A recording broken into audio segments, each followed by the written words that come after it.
each time, really, he hasn't made the same mistake.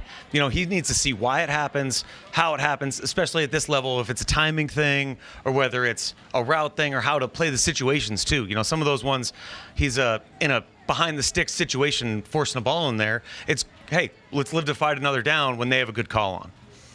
That first, that red zone period, you get back-to-back penalties right at the beginning. You're in 4th and 4. You get another penalty. You don't convert. Everything that your offseason has been about avoiding, yes, you were right in there. The symbolism of that, or what do you take from it?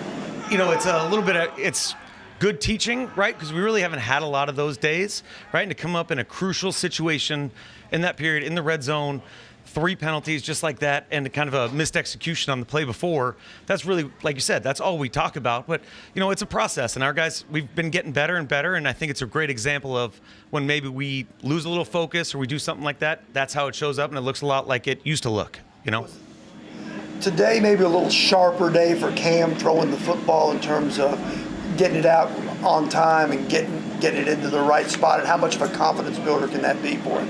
I think the last 2 days have been, really good for him. He's had, he's good yesterday, and today it felt just crisper. And it's not just him, it's everybody. I think that's a confidence builder as you watch the guys, especially some of the younger guys, really kind of take the details of it now that it's live and there's a defense out there and it's a little more competitive. You see those guys kind of taking the details, taking it from the meeting room to the field, and that should build confidence. You get confidence by doing things well, and that showed up today a little bit and yesterday. What are some of those growing pains that Cam and Alec and these younger guys are going through? What are the specific emphases that you guys are working on right now? For us, it's really post-snap recognition for everybody on offense. So, our defense is playing a bunch of different disguises and things like that, which adjust a lot of routes. And so those guys can't just get locked in, okay, I've got this route. I know this play call, this is the route. They got to kind of sit there and see, all right, this is what they did. Okay, this is how they adjust. And then this is how we want to attack that coverage. So really kind of a more wholesome understanding of, rather than just it's my responsibility, okay, this is what they're trying to do to us. And that's really what we've been hammering in the meeting rooms, and it's kind of started to show up a little bit. From the tight ends behind Chig? I think they've all kind of had moments that are really, really good. Gunner kind of contested catch. You see what you saw on tape in college of kind of contested catches, great, can catch the ball with his hands away from his body. So, that big third down there at the end that Tim threw him, that body control for him has been really good. Josh has just been really solid. He's kind of taken all kind of the ups and downs out of his game, and it's really been very consistent from a day-to-day basis. And then, DMR and Tommy O, this is really where they kind of shine once the pads get on. I think the offseason for those guys, they're physical guys, and, with the rules that are in the offseason, it can kind of sometimes limit how they look, you know what I mean? And now you see them in that short yardage and some of those red zone runs. You see those two guys kind of, their pads are popping. So it's been good for them. All of them have done a nice job. What are some of the things you look at last year? Obviously, the quarterback situation didn't work last year. What are some of the things you look at last year and say, okay, you know what, we need to change and maybe do differently?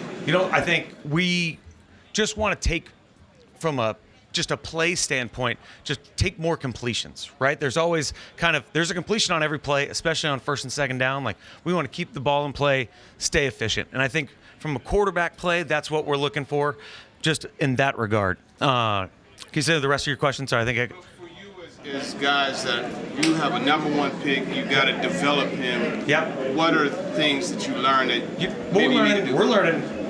Cam's learning every day, and we're learning about Cam every day. And I think that's what's good. We've, in the offseason took some of the stuff that he's done in his past, and we're kind of learning some of the holes in those plays. You know what I mean? Okay, this is what, you didn't see this coverage in college. So now how does that work at this level? How do we adjust the play?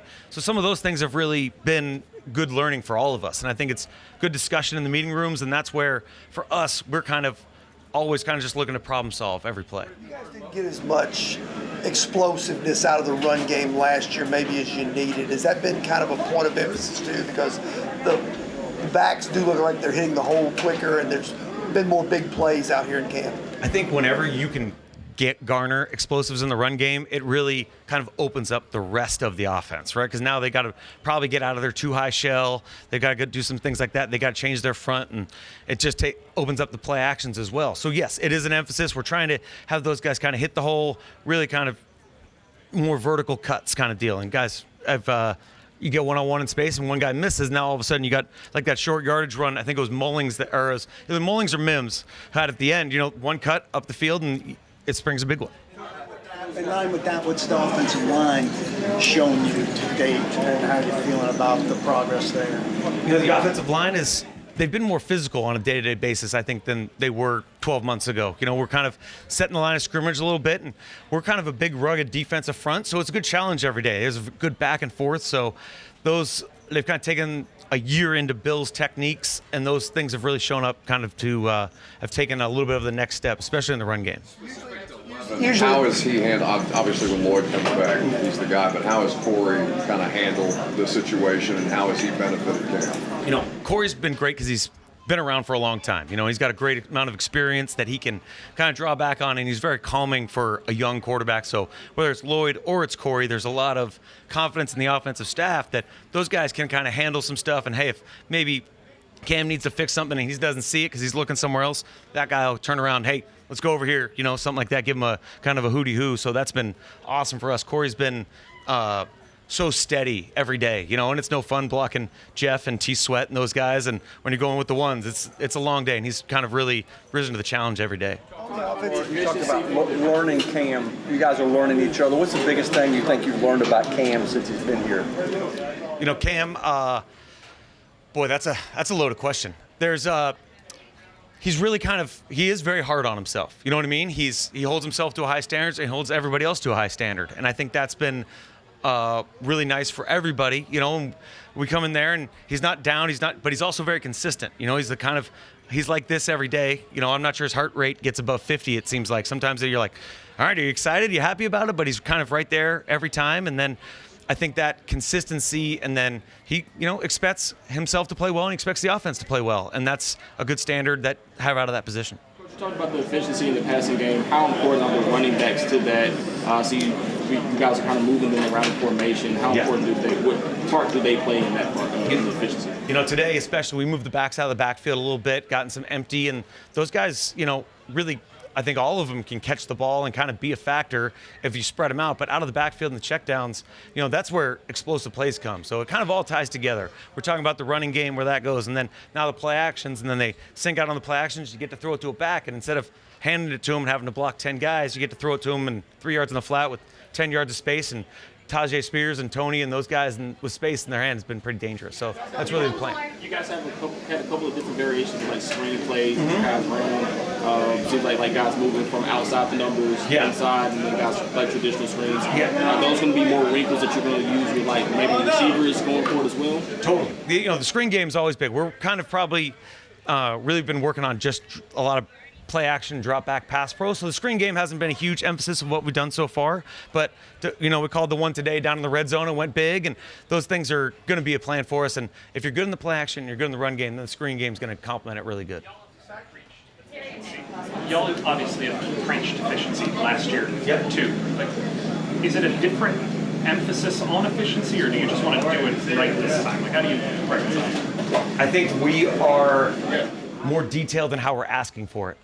So I think we've grown as coaches. We talk about eliminating negative plays and kind of managing the situation. And I think probably as a philosophical whole from the start of the offseason program, we've done a better job kind of how we want it to look and how we do those kind of things. So I'm sure, it's a little bit of the same message, but it's also we're trying to improve how we do it too. Back to the physicality of the offensive line. Usually when those types of things start, when O-line can be physical, there's one or two guys who kind of spearhead that, and they're ringleaders and everybody else falls in line. Yeah. Who are your guys that are doing that? I think really you look at JC is kind of he's really setting the edge and really kind of taking over on that right side, and him and Zeitler, Zeitler's a rugged guy, and then Pete, I think, has really kind of risen to the occasion and really kind of been a physical player, and they're not real boisterous about it or kind of thing like that. They're very workmanlike. They're a very workmanlike group, but they kind of impose their will and they kind of play physical at the point of attack, and it's been fun just to kind of see that group, kind of their personalities come out a little bit, and really it's been a day-to-day. They've done a good job answering the bell every day. We've been at Pats. I think Femi has done an excellent job. He doesn't walk around here or really act like a rookie. You know, he's a guy he's learning on the run, but he's really detailed. He doesn't make a lot of mistakes. He plays hard. He brings the energy. So I love where he's at. You know, he's not a typical rookie. We've thrown a lot at him. He's been able to handle it. In that same vein, how has Kevin Winston been able to handle it since he's been learning? Yeah, Kevin is starting to come. You know, Kevin was behind the 8 ball from the other rookies because he missed all the OTAs. He didn't get the ability to line up, make the adjustment. So he's coming along. You know, we're babysitting it a little bit. We put him in different spots right now, so we're moving him around a little bit. You know, just trying to show his true abilities. But he's getting there. So every day's new for him. But the great thing about the young man is if he makes a mistake, he doesn't make it again. So he corrects his mistake and move on. Process work with you and talking to Callahan and the offensive staff, where it's like you want to give Cam looks, but you also want to give your defense the looks. Like, how are you guys formulating? Well, the way it's been right now, and it's like we have our own install. So, you know, if it's install 5 and that's a blitz day, whatever blitzes we have or different looks, we're going to run it. So we've been throwing the kitchen sink at him, okay, in terms of what we're doing because we're trying to get better. And he's done an excellent job. You know, it's certain looks he hasn't seen, but when they come up throughout the course of the season, he'll have answers. So, you know, we're throwing a kitchen sink at him, and the guy comes back every day. He's resilient. You know, and I like where he's at. He's a hell of a competitor. He can make all the throws. You've seen it out there today. Great touch on the deep ball. So Cam just keeps getting better and better, and then he learns from his mistakes as well. Does he come to you? Because I know he goes to some of the players, but does he come to you? No, we talk. You know, just you know, in the hallway. You know, just talking in general. Really, man, I just enjoy the young man. You know, forget the football. You know, he's a hell of a guy to talk to. Every day, you know, he presents himself in a certain way, and that's who he is. And I like where he's at. Brian talked about yesterday the collectivity in terms of the pass rush and needing multiple guys to step up and get to the quarterback. Who are some of the guys that you're seeing so far in camp that are doing a decent job of that? Well, you know what? I think they're all working well as a whole. You know, today we had this last period was a rushing coverage period. And what we did was we got in various fronts. You know, we mixed in games so we could put it on tape and coach off of it. But they're all doing a great job rushing as one.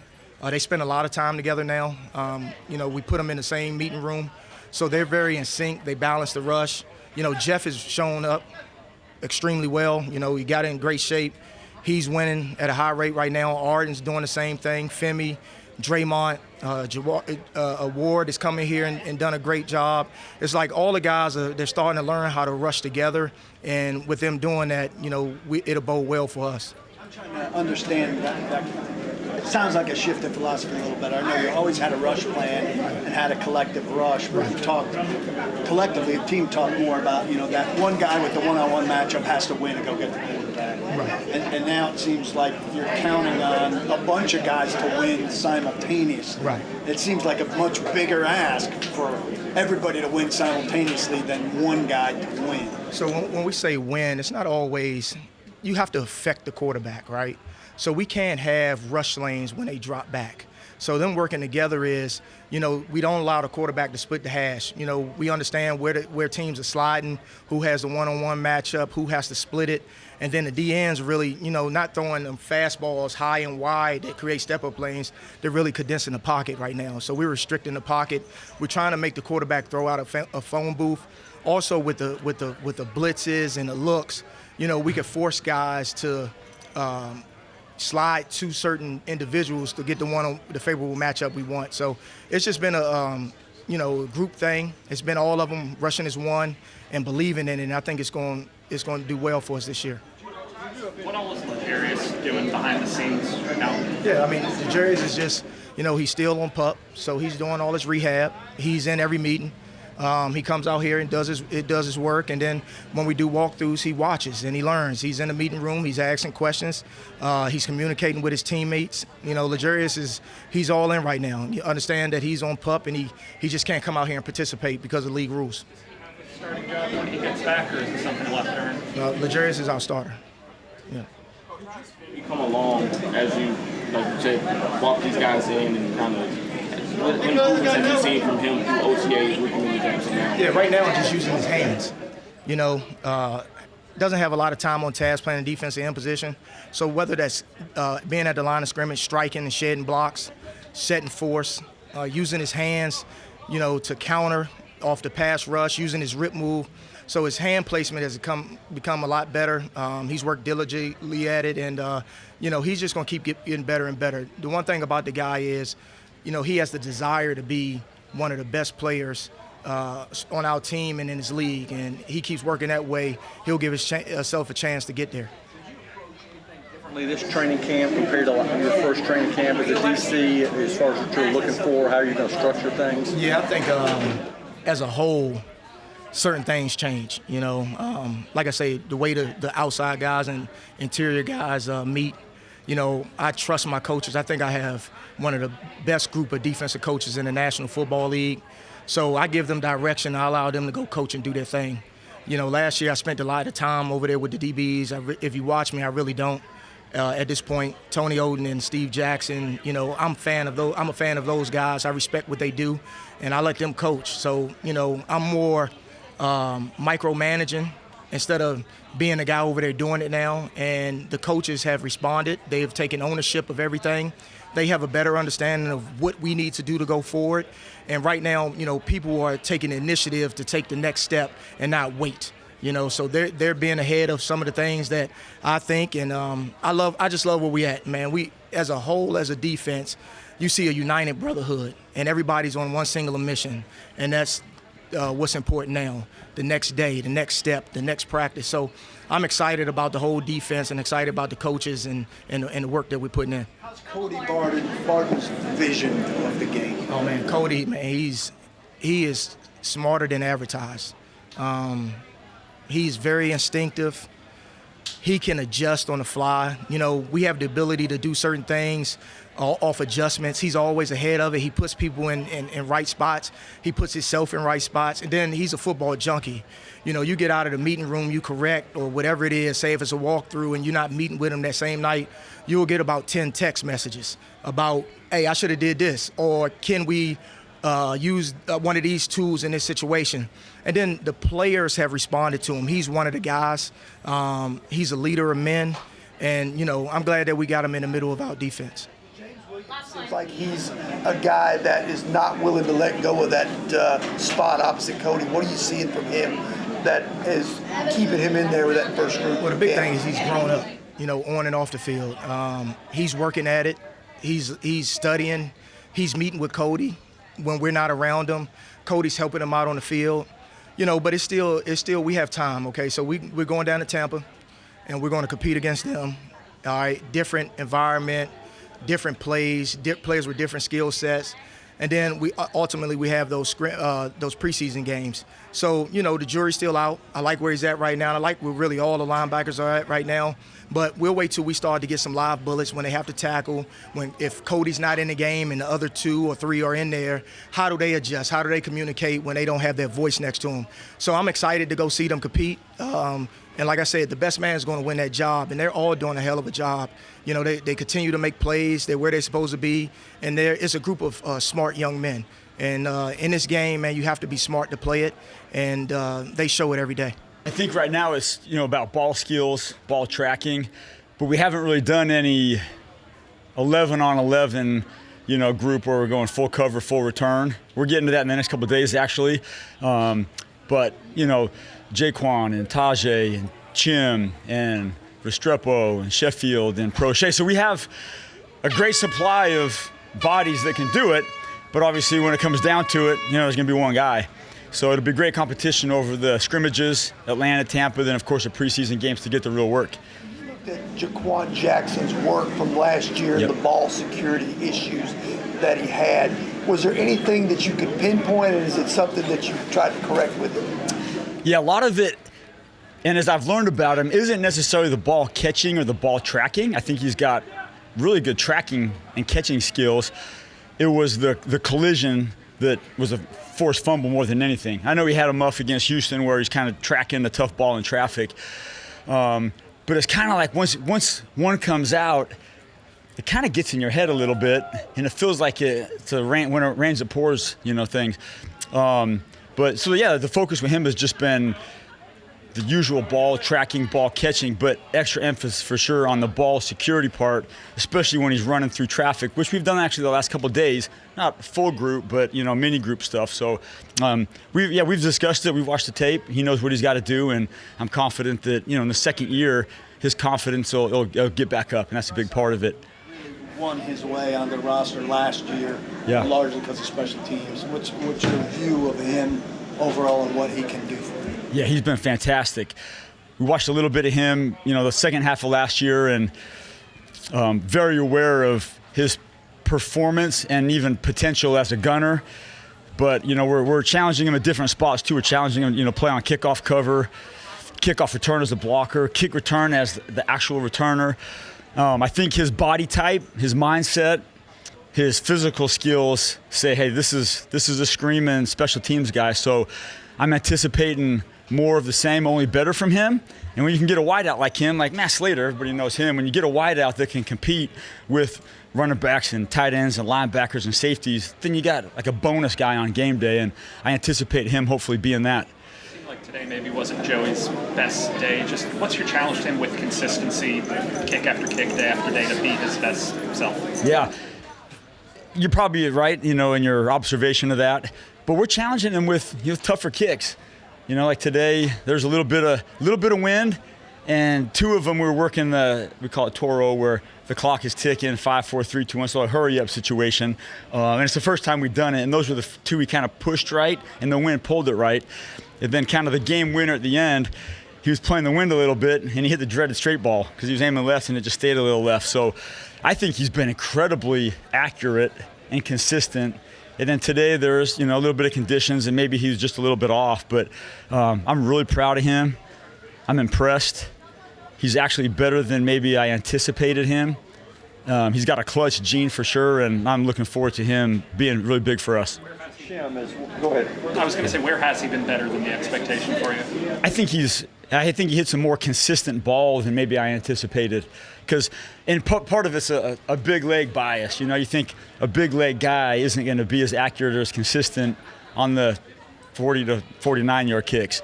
So that was maybe just an assumption, even though I've watched every single kick of his career. But just the consistency in the ball was probably better than I had anticipated, seeing him in practice day after day after day. You have any reservations about throwing a rookie out there week one, or I guess it just depends on who the rookie is and how he's able to do? You're saying as a returner? Right. Yeah, I think the kid is a real pro as a rookie. So, if he's one of the ones that ends up winning the job, I would have no reservations at all putting him out there. So he's been getting a lot of work too, kind of like Brass. We've been putting him at gunner, corner on punt return, returner on punt return. So trying to just throw everything at everybody just to find out what guys can and really can't do. And a lot of times I tell him, like Tajay, he's never played on punt, but you don't really know if you can or can't do something until you try it. So we're going to give everybody a chance to try everything. But Chim's been impressive too. He's got kind of some natural baseball skills from his past that translate to some punt, ball tracking, and ball catching. I don't know if there's a more technical term for the knuckleball punts that Hecker can hit, but how hard is that to field as a returner, and how big of an advantage is that for you guys? Yeah, that's a great call. Great observation. So Hecker's got a knuckleball kick, and we call it a banana ball kick. So one, you just try to hit it square, and it's literally like a Phil Necro throwing a knuckleball, which is very hard to catch, but it's very hard to be consistent hitting the knuckleball. Then he's got another one where he drops it inside and hits the outside panel instead of the inside panel. I know I'm too technical, but that one's more like a helicopter than a knuckle. And that one's, more consistent with the hit and probably equally as hard to catch. So we tell returners, if a punter really gets a hold of a good knuckleball or banana ball punt, it's okay to just get away from it and make a poison call and not risk making that catch. But it's also a hard one to punt, and I think Hecker's arguably one of the best at having that in his bag. 3 practices before the first game, I think. Are there a couple things that you have to finalize or get done before they're on the field for a game? Yeah, I think probably nothing in particular I want to see from anybody, but I think for my job, before we get out to the first game, we got to do some full cover punt 11 on 11 and some full cover kickoff 11 on 11. I think we've been great with the guys' eagerness, their competitiveness. A lot of it has been 2-on-2, 3-on-3, 5-on-5, as we kind of just get the pads on and work some one-on-one and work some technique. But for sure, we need to get some 11-on-11, and we'll get that in the scrimmages. We'll get it in the games, and I definitely know I'm not going to be able to cover everything. So when we get out there for the preseason games, some things are going to happen that we're just going to go let them play, and that's part of the preseason, which I love. Is let's just see what happens. We're looking for winning one-on-ones, winning matchups, and we'll take whatever happens in preseasons after that. Coach, you spoke of like Xavier Restrepo, a guy who's trying to make this roster. Special teams is going to be really important to him. What are you seeing from him, and what positions have you put him in to kind of see where he lands in that special teams rotation? Yeah, good call. He's been basically like everybody else. We put him in at kick returner, punt returner. We've got some gunner work. I know in his history at University of Miami, he was on punt return as a core blocker. On kick return, he was kind of like that off returner, but he also, he touched the ball. So he's, like we've talked about before, a really versatile kid. And we're just challenging him and testing him at certain positions to see really what he's good at and what we think that he might lack. We put him somewhere else on the same phase where maybe he can be good. So it's a fun part of the evaluation for us as coaches, taking kind of new bodies and figuring out what they do well, and then try to slot them over there and let them compete for those shots. But there's also not a ton of reps to go around. So, football comes at everybody pretty fast, and the opportunities are here and there. So he'll get a lot of work in preseason. I'm excited to see X.